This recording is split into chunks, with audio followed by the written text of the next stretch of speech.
probable. Or then there's postmodernism. I'm just going to quote one example. This is from, I forget which book of mine this is, actually.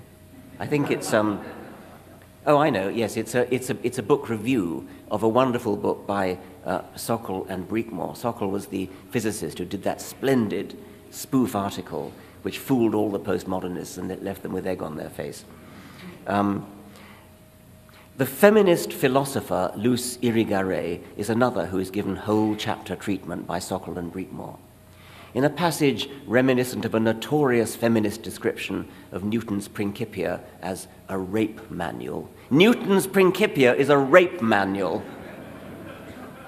Irigaray argues that E equals mc squared is a sexed equation. Why? Because it privileges the speed of light. Privileges is one of their favorite words, I dare say you've noticed. It privileges the speed of light over other speeds that are vitally necessary to it.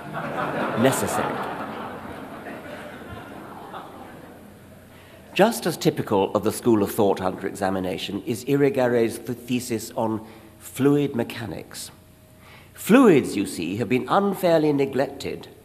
Masculine physics privileges rigid, solid things.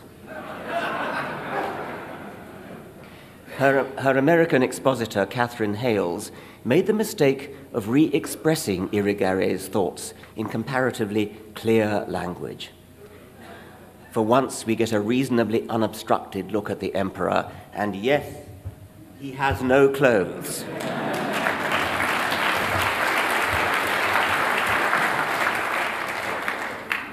Quote, the privileging of solid over fluid mechanics, and indeed the inability of science to deal with turbulent flow at all, she attributes to the association of fluidity with femininity. Whereas men have sex organs that protrude and become rigid, women have openings that leak menstrual blood and vaginal fluids. From this perspective, it is no wonder that science has not been able to arrive at a successful model for turbulence.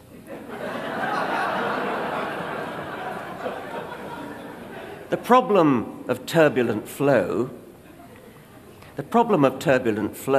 cannot be solved because the conception of fluids and of women have been formulated so as necessarily to leave unarticulated remainders. End of quote. You don't have to be a physicist to smell out the daffy absurdity of this kind of argument.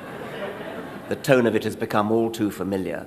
But it helps to have Sokol and Breakmore on hand to tell us the real reason why turbulent flow is a hard problem. The Navier-Stokes equations are difficult to solve.